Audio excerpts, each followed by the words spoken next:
ದೇವರ ನಾಮಕ್ಕೆ ಸ್ತೋತ್ರವಾಗಲಿ. ಕರ್ತನಲ್ಲಿ ಪ್ರಿಯರೇ, ಉಪವಾಸ ಕಾಲದ 30ನೇ ದಿನಕ್ಕೆ ಎಲ್ಲರಿಗೂ ಸ್ವಾಗತ. ಈ ದಿನದ ಧ್ಯಾನಕ್ಕಾಗಿ ನೇಮಕವಾಗಿರುವಂಥ ವೇದ ಭಾಗವು ಪರಿಶುದ್ಧ ಯೋಹಾನನ ಬರೆದ ಸುವಾರ್ತೆ 5ನೇ ಅಧ್ಯಾಯ 1-9 ವಚನಗಳು. ಇವತ್ತಿನ ಧ್ಯಾನದ ವಿಷಯ ಕ್ರಿಸ್ತನು ಕರುಣೆಯ ಉಗ್ರಾಣ. ಇವತ್ತಿನ ಈ ವೇದ ಭಾಗದಲ್ಲಿ ನಾವು ನೋಡುವಂಥದ್ದು 38 ವರ್ಷಗಳಿಂದ ರೋಗಿಯಾಗಿದ್ದಂಥ ವ್ಯಕ್ತಿಗೆ ಸೌಖ್ಯ ಮಾಡಿದಂಥ ಯೇಸು ಸ್ವಾಮಿ. ಈ ವೇದ ಭಾಗಕ್ಕೆ ನಾವು ಬರುವಾಗ ಈ ಭಾಗದಲ್ಲಿ ಯಹೂದ್ಯರ ಒಂದು ಧಾರ್ಮಿಕ ಹಬ್ಬಕ್ಕೆ ಯೆರೂಸಲೇಮಿಗೆ ಯೇಸು ಸ್ವಾಮಿ ಬಂದಿದ್ದನು ಎಂಬುದಾಗಿ ನಾವು ಓದುತ್ತೇವೆ. ಬಹುಶಃ ಅದು ಪರ್ಣಶಾಲೆಗಳ ಹಬ್ಬವಾಗಿರಬಹುದು, ಅಂದರೆ ವರ್ಷದ ಕೊನೆಯಲ್ಲಿ ಫಲಸಂಗ್ರಹದ ಕಾಲವಾಗಿತ್ತು ಎಂಬುದಾಗಿ ನಾವು ನೋಡುತ್ತೇವೆ.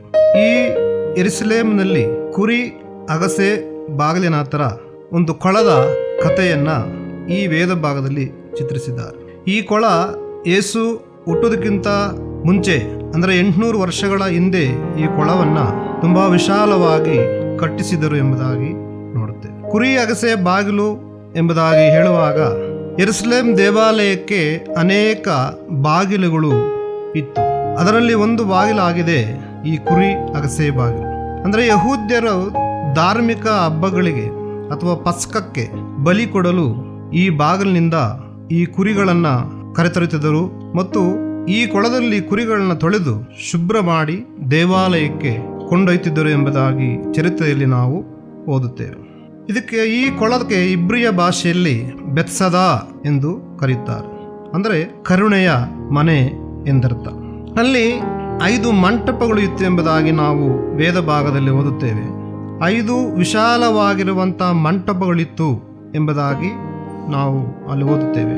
ಈ 5 ಮಂಟಪಗಳು ಅನೇಕ ರೋಗಿಗಳಿಗೆ, ಕುರುಡರಿಗೆ, ಕುಂಟರಿಗೆ, ಅನಾಥರಿಗೆ ಅಥವಾ ಆಶ್ರಯ ಇಲ್ಲದಿರುವಂಥ ಅನೇಕರಿಗೆ ಆಶ್ರಯ ತಾಣವಾಗಿ ಅವರ ಸಂರಕ್ಷಣೆಗಾಗಿ ಮಾಡಿಕೊಟ್ಟಿದ್ದರು ಎಂಬುದಾಗಿ ನಾವು ತಿಳಿದುಕೊಳ್ಳುತ್ತೇವೆ. ವಿಶೇಷವಾಗಿ ವೇದ ಪಂಡಿತರು ಈ 5 ಮಂಟಪಗಳನ್ನು ಸತ್ಯವೇದದಲ್ಲಿರುವಂಥ ಆದಿಕಾಂಡದಿಂದ ಹಿಡಿದು ಧರ್ಮೋಪದೇಶ ಕಾಂಡವಿರುವಂಥ ಪಂಚಗ್ರಂಥಗಳಿಗೆ ಇದನ್ನು ಹೋಲಿಸಿ ಯೆಹೋವನ ನ್ಯಾಯವಿಧಿಗಳನ್ನು ತಿಳಿಸುವಂಥ ಸೂಚಕವಾಗಿರುವಂಥ ಒಂದು ಮಂಟಪಗಳು ಎಂಬುದಾಗಿ, ಅದರ ಸೂಚಕವಾಗಿ ಅಲ್ಲಿ ಮಂಟಪಗಳ ನಿರ್ಮಾಣ ಮಾಡಿದರು ಎಂಬುದಾಗಿ ಚರಿತ್ರೆ ಹೇಳುವಂಥದ್ದು. ಈ 5 ಮಂಟಪಗಳಲ್ಲಿ ನಾನಾ ತರವಾಗಿರುವಂಥ ರೋಗಗಳಿಂದ, ಅನೇಕ ಬಲಹೀನತೆಗಳಿಂದ ಬಲಹೀನರು, ರೋಗಿಗಳು ಅಲ್ಲಿ ಸೌಖ್ಯಕ್ಕಾಗಿ ಕಾಯುತ್ತಿದ್ದರು ಎಂಬುದಾಗಿ ನಾವು ನೋಡುತ್ತೇವೆ.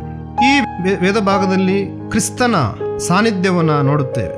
5 ಮಂಟಪಗಳಲ್ಲಿ ರೋಗಿಗಳು, ಅನಾಥರು, ಕುರುಡರು, ಕುಂಟರು, ಕುರುಡರಿದ್ದಂಥ ಜಾಗ.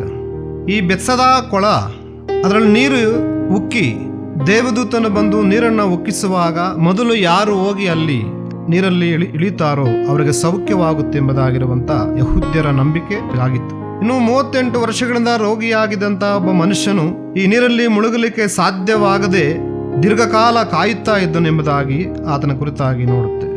ಯೇಸು ಸ್ವಾಮಿ ಈ 5 ಮಂಟಪಗಳ ಹತ್ರ ಆತನು ಬಂದು ಆ ಜಾಗದಲ್ಲಿ ಅವರ ಕುರಿತಾಗಿ ಕರುಣೆಯಿಂದ ಅವರನ್ನು ವೀಕ್ಷಿಸಿದನೆಂಬುದಾಗಿ ನೋಡುತ್ತೇವೆ. 38 ವರ್ಷ ಎಂಬುದಾಗಿ ಹೇಳುವಾಗ ಸತ್ಯವೇದದಲ್ಲಿ ಮತ್ತೊಂದು ಕಡೆ ಅದನ್ನು ನಾವು ನೋಡುತ್ತೇವೆ. ಧರ್ಮೋಪದೇಶ ಕಾಂಡ 2ನೇ ಅಧ್ಯಾಯ 14ನೇ ವಾಕ್ಯದಲ್ಲಿ ಇಸ್ರಾಯೇಲರು ಕೇವಲ 3 ವಾರಗಳಲ್ಲಿ ಕಾನಾನ್ ದೇಶವನ್ನ ಪ್ರವೇಶ ಮಾಡಬಹುದಿತ್ತು. ಆದರೆ ಇಸ್ರಾಯೇಲರು ಅವಿಧೇಯತೆ ಮತ್ತು ಅವರ ಪಾಪದ ಫಲದಿಂದ, ಯೆಹೋವನ ಶಿಕ್ಷೆಯಿಂದ 38 ವರ್ಷಗಳ ಕಾಲ ಮರುಭೂಮಿಯಲ್ಲಿ ಅಲೆದಾಡುವ ಹಾಗೆ ಅವರ ಪಾಪ ಅವರಿಗೆ ಕಾರಣವಾಯಿತು. ಕಾದೇಶ್ ಬರ್ನೆಯಿಂದ ಕಾನಾನ್ ದೇಶ ಪ್ರವೇಶಿಸಲು 38 ವರ್ಷಗಳಾಯಿತು ಎಂದು ನೋಡುತ್ತೇವೆ. ಪಂಡಿತರು ಹೇಳುವಂಥದ್ದು, ಇಸ್ರಾಯೇಲರ ಪಾಪದ ಆ 38 ವರ್ಷಗಳ ಸೂಚನೆಯ ಅಥವಾ ಅವರ ಪ್ರತಿನಿಧಿಯಾಗಿದ್ದಾನೆ ಈ 38 ವರ್ಷದಿಂದ ಇದ್ದಂಥ ರೋಗಿ ಎಂಬುದಾಗಿ ಪಂಡಿತರು ಹೇಳುತ್ತಾರೆ. ಇನ್ನು ಯೋಹಾನ 5ನೇ ಅಧ್ಯಾಯ 5ನೇ ವಾಕ್ಯಕ್ಕೆ ನಾವು ಬರುವಾಗ ಯೇಸು ಈ 38 ವರ್ಷದ ರೋಗಿಯಾಗಿ ಬಿದ್ದಿರುವಂಥ ವ್ಯಕ್ತಿಯನ್ನ ಯೇಸು ಕಂಡನು ಎಂದು ಓದುತ್ತೇವೆ. ಆಗ ಸ್ವಾಮಿ, ನಿನಗೆ ಸೌಖ್ಯವಾಗಲಿಕ್ಕೆ ಮನಸ್ಸುಂಟೋ ಎಂದು ಅವನನ್ನು ಕೇಳಿದನು. ಆಗ ಆ ರೋಗಿ, ಸ್ವಾಮಿ, ನೀರು ಉಕ್ಕುವಾಗ ನನ್ನ ಕೊಳದೊಳಗೆ ಇಳಿಸುವವರು ಒಬ್ಬರೂ ಇಲ್ಲ.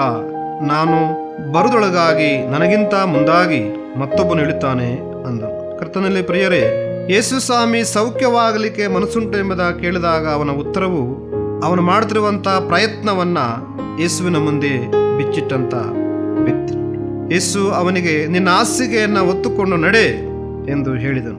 ಆ ಕ್ಷಣವೇ ಆ ಮನುಷ್ಯನು ಸ್ವಸ್ಥನಾಗಿ ತನ್ನ ಹಾಸಿಗೆಯನ್ನು ಹೊತ್ತುಕೊಂಡು ಹೋದನು. ಪ್ರಿಯ ದೇವರ ಮಕ್ಕಳೇ, ಇದೇ ರೀತಿಯಾಗಿರುವಂಥ ಒಂದು ಸಂಭವ ಲೂಕನ ಬರೆದ ಸುವಾರ್ತೆ 13ನೇ ಅಧ್ಯಾಯ 12ನೇ ವಾಕ್ಯದಲ್ಲಿ ನಾವು ನೋಡುತ್ತೇವೆ.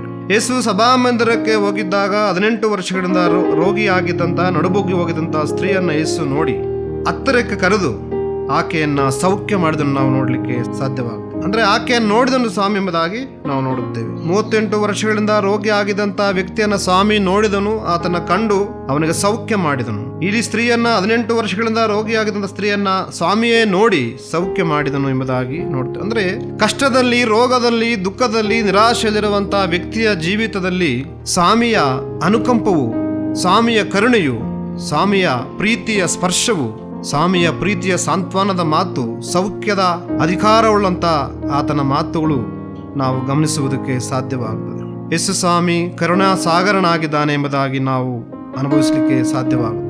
ನಮ್ಮ ಜೀವನದಲ್ಲಿ ದೀರ್ಘಕಾಲಗಳಿಂದ ಇರುವ ಕಷ್ಟ, ಸಮಸ್ಯೆ, ರೋಗ, ಬಾಧೆಗಳು ಇವುಗಳಿಂದ ನಾವು ಇರುವಾಗ, ಕರ್ತನ ಸಮಯ ಬರುವಾಗ ನಿರಾಶೆ ಬಿಟ್ಟು ನಂಬಿಕೆಯಲ್ಲಿ ನಿರಂತರವೂ ಸಾಗುತ್ತಾ ನಮ್ಮ ಜೀವಿತಗಳಲ್ಲಿ ನಿರೀಕ್ಷೆಯಿಂದ ನಾವು ಸಾಗುವಾಗ ಕರ್ತನು ನಮ್ಮ ಮೇಲೆ ಕರುಣೆ ತೋರಿ ತನ್ನ ಸಹಾಯದ ಹಸ್ತ ನೀಡಿ ನಮ್ಮನ್ನು ಸೌಖ್ಯ ಮಾಡ್ತಾನೆ, ಸಹಾಯ ಮಾಡ್ತಾನೆ, ನಮ್ಮನ್ನು ಸಂರಕ್ಷಣೆ ಮಾಡ್ತಾನೆ. 38 ವರ್ಷಗಳಿಂದ ರೋಗಿಯಾಗಿದಂಥ ಆತನ ವಿಶ್ವಾಸವು ಕಡಿಮೆಯಾಗಲಿಲ್ಲ, ನಿರೀಕ್ಷೆಯು ಕಡಿಮೆಯಾಗಲಿಲ್ಲ, ಆತ್ಮವಿಶ್ವಾಸವು ಕಡಿಮೆಯಾಗಲಿಲ್ಲ. ಅದಕ್ಕಾಗಿ ಯೇಸು ಸ್ವಾಮಿ ಅವನ ಬಳಿಗೆ ಬರುವುದಕ್ಕೆ ಸಾಧ್ಯವಾಯಿತು. ಯೇಸು ಸ್ವಾಮಿ ಅವನನ್ನು ಸೌಖ್ಯ ಮಾಡಲಿಕ್ಕೆ ಅವನ ದೀರ್ಘಕಾಲದ ವಿಶ್ವಾಸ ಅಲ್ಲಿ ಸಾಧ್ಯವಾಯಿತು ಎಂಬುದಾಗಿ ನೋಡುತ್ತಾ ಇದ್ದೇವೆ. ಪ್ರಿಯ ದೇವರ ಮಕ್ಕಳೇ, ಈ ಉಪವಾಸ ದಿನಗಳಲ್ಲಿ ಕರ್ತನ ಕರುಣೆಗಾಗಿ ಕಾಯೋಣ, ಕರ್ತನ ಸ್ಪರ್ಶಕ್ಕಾಗಿ ಕಾಯೋಣ. ದೇವರು ನಮ್ಮನ್ನು ಎಂದಿಗೂ ಕೈಬಿಡದೆ ದೀರ್ಘಕಾಲ ನಮ್ಮ ವಿಶ್ವಾಸ ಜೀವನದಲ್ಲಿ ನಂಬಿಗಸ್ತರಾಗಿ, ನಿರೀಕ್ಷೆಯುಳ್ಳವರಾಗಿ ನಾವು ಬದುಕುತ್ತಾ ಹೋಗುವಾಗ ಕರುಣೆಯುಳ್ಳ ಕರ್ತನು ನಮ್ಮನ್ನು ನಡೆಸಿ ಕಾಯುತ್ತಾನೆ, ಕಾಪಾಡುತ್ತಾನೆ. ಆ ರೀತಿಯಾಗಿ ಈ ಉಪವಾಸ ದಿನಗಳಲ್ಲಿ ಈ ದೇವರ ವಾಕ್ಯಗಳು ನಮ್ಮನ್ನು ಬಲಪಡಿಸಲಿ, ನಮ್ಮನ್ನು ಅನುಗ್ರಹ ಮಾಡಲಿ ಎಂಬುದಾಗಿ ಪ್ರಾರ್ಥಿಸುತ್ತಾ ನನ್ನ ಮಾತುಗಳನ್ನು ಮುಗಿಸ್ತೇನೆ. ದೇವರು ನಮ್ಮೆಲ್ಲರನ್ನ ಆಶೀರ್ವಾದ ಮಾಡಲಿ. ಆಮೀನ್.